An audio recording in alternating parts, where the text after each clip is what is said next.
Kenapa sih kok bisa bau mulut? Nah, penyebabnya itu yang pertama karena produksi air liur kita menurun ya.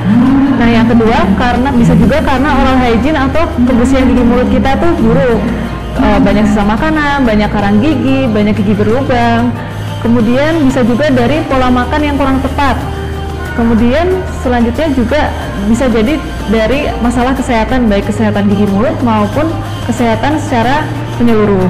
Nah, mari kita bahas satu-satu lebih detail ya mengenai penyebab bau mulutnya. Untuk yang pertama, produksi air liurnya itu berkurang.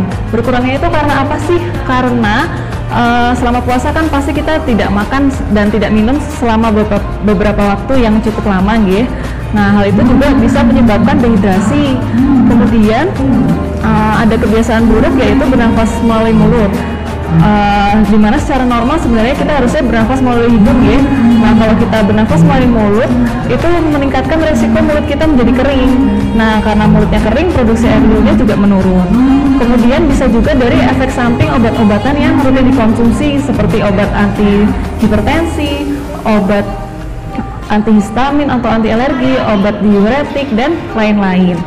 Air liur ini fungsinya penting karena dapat sebagai pembersih alami pada rongga mulut kita, sehingga penting untuk menjaga produksi air liur kita agar normal. Untuk yang kedua, konsumsi makanan penyebab bau mulut. Ada beberapa makanan yang dapat menyebabkan bau mulut ya, seperti makanan yang berbau tajam yaitu bawang, bawang merah, bawang putih, petai, jengkol. Kemudian juga makanan yang berlemak dan berminyak tinggi seperti daging yang berlemak, kemudian makanan fast food, kemudian goreng-gorengan gitu kan, pasti banyak ya yang suka makan seperti itu gitu. Kemudian adanya masalah kesehatan gigi dan mulut pada bapak-bapak dan ibu-ibu sekalian.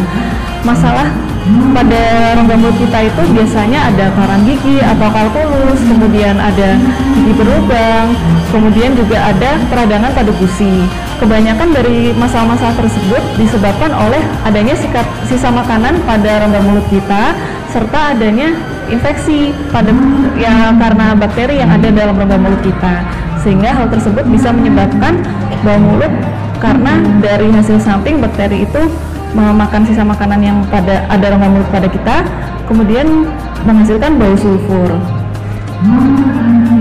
Kemudian ada masalah kesehatan lainnya secara menyeluruh, seperti misalnya ada gangguan pencernaan, kemudian ada sinusitis yaitu infeksi pada rongga sinus yang ada di tengkorak kita.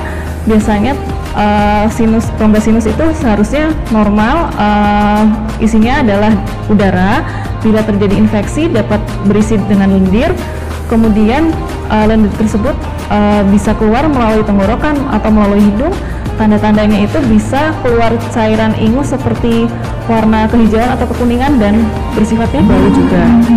Kemudian pada pasien dengan diabetes, terutama diabetes yang tidak terkontrol, itu kondisi tubuhnya itu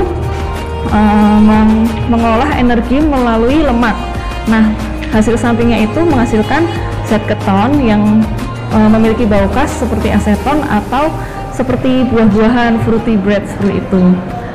Kemudian untuk pada pasien gagal ginjal maupun gagal hati itu memiliki gangguan pada fungsi metabolisme, sehingga sisa-sisa metabolisme itu tidak bisa keluar secara sempurna dari tubuh dan mengendap di dalam tubuh. Nah, itu bisa menyebabkan bau amonia pada rongga mulut. Bau amonia itu seperti bau urin gitu.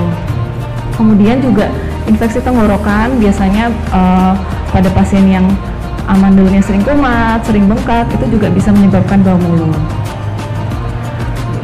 Nah, sekarang gimana sih cara mencegah bau mulut terutama saat puasa ini? Yang pertama tentu dengan menjaga kebersihan gigi dan mulut ya. Yang paling utama yaitu dengan menyikat gigi, terutama setelah sahur dan sebelum tidur. Setelah sahur kita kan makan nih, itu nanti dijeda 30 menit baru bisa sikat gigi, karena saat makan itu rongga mulut kita mengandung asam, jadi harus dijeda dulu 30 menit biar rongga mulut kita menjadi netral lagi, tidak terlalu asam, kemudian baru disikat gigi. Kemudian juga jangan lupa untuk menggunakan benang gigi atau dental floss, itu untuk membersihkan sisa-sisa makanan yang tidak terjangkau dengan penyikatan gigi secara biasa. Kemudian juga jangan lupa untuk menyikat lidah, bisa menggunakan dengan sikat gigi atau dengan alat khusus untuk membersihkan lidah. Karena lidah itu secara normal emang permukaannya tidak halus, emang cenderung ada kayak kreket-kreketnya gitu. Itu merupakan sensori perasa kita. Nah, cuman karena permukaannya tidak halus itu gampang nyangkut sisa makanan di lidah kita. Jadi kita juga harus rajin menyikat lidah kita dari arah pangkal lidah atau bagian belakang ke arah depan secara searah. Kemudian juga jangan lupa dengan berkumur dengan obat kumur tapi yang tidak mengandung alkohol untuk menjaga kondisi rongga mulut kita agar tidak terjadi pertumbuhan bakteri jahat yang berlebih. Kemudian yang selanjutnya juga melakukan perawatan gigi seperti misalnya pembersihan karang gigi dengan scaling. Kemudian juga untuk pada gigi berlubang juga perlu kita melakukan perawatan. Untuk perawatan gigi berlubang beda-beda ya, tergantung dengan kondisi klinisnya. Bila lubangnya masih dangkal bisa langsung ditambal sekali kunjungan dengan langsung ditambal permanen. Namun bila lubangnya sudah dalam, sudah seperti ini, seperti bagian dalam ini udah kena ke saraf gigi, harus dilakukan perawatan saluran akar dahulu. Jadi dibersihkan dulu bagian dalamnya hingga bagian akar giginya, kemudian disterilkan, kemudian diisi bahan pengisi saluran akar, baru ditambal permanen. Karena kalau udah berlubang sampai dalam itu resiko gigi rapuhnya lebih tinggi, jadi emang harus dibersihkan secara bertahap lebih panjang. Namun apabila lubang giginya sudah besar sekali, sudah mahkotanya giginya sudah sisa sedikit, atau udah sisa akar, atau kayak tonggak gitu, itu udah nggak bisa dipertahankan guys, jadi harus dicabut. Kenapa sih harus cabut? Padahal kan kadang-kadang nggak kerasa sakit, nggak ada keluhan ya, karena sisa akar atau tonggak itu gampang kemasukan sisa makanan, gampang kemasukan bakteri, jadi ada resiko infeksi, bengkak gitu, dan lebih parahnya lagi nanti bengkaknya bisa besar, bisa menutup jalur nafas, nanti bisa komplikasi lebih lanjut gitu. Kemudian untuk selanjutnya menjaga pola makan yang sehat seperti memperbanyak konsumsi sayur dan buah yang kandungan airnya tinggi, misalnya apel atau pir atau timun. Kemudian menghindari makanan yang berlemak dan berbau tajam seperti misalnya bawang merah, bawang putih, petai, jengkol, dihindari dulu. Kemudian minum air putih cukup terutama saat sahur dan buka puasa, yang direkomendasikan minimal 8 gelas ya per hari. Kemudian juga perbanyak makan probiotik untuk kesehatan pencernaan seperti misalnya yogurt.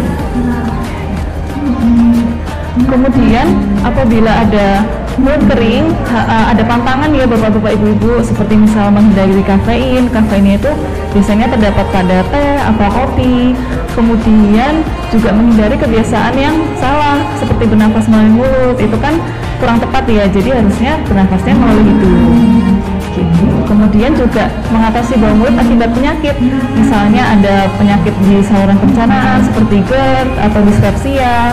Kemudian ada sinusitis, diabetes tidak terkontrol, atau penyakit ginjal atau gangguan hati, itu juga lebih baik dikonsultasikan ke dokter agar dapat dikontrol atau diatasi biar tidak terjadi bau mulut juga. Oke, baik, untuk kesimpulannya bau mulut itu lumayan sering terjadi masalah ya, terutama apalagi saat puasa. Jadi untuk mencegahnya harus dengan menjaga kebersihan gigi mulut, kemudian menghindari makanan penyebab bau, kemudian juga mengatasi permasalahan yang ada pada gigi atau pada kesehatan secara umum. Kemudian juga jangan lupa untuk rutin periksa ke dokter gigi minimal 6 bulan sekali untuk mencegah terjadinya masalah pada kesehatan gigi dan mulut, dan juga untuk mencegah bau mulut. Untuk pesan dari saya, jaga kesehatan gigi mulut ya untuk puasa yang lebih nyaman, dan untuk bapak-bapak ibu-ibu yang merayakan, selamat menunaikan ibadah puasa.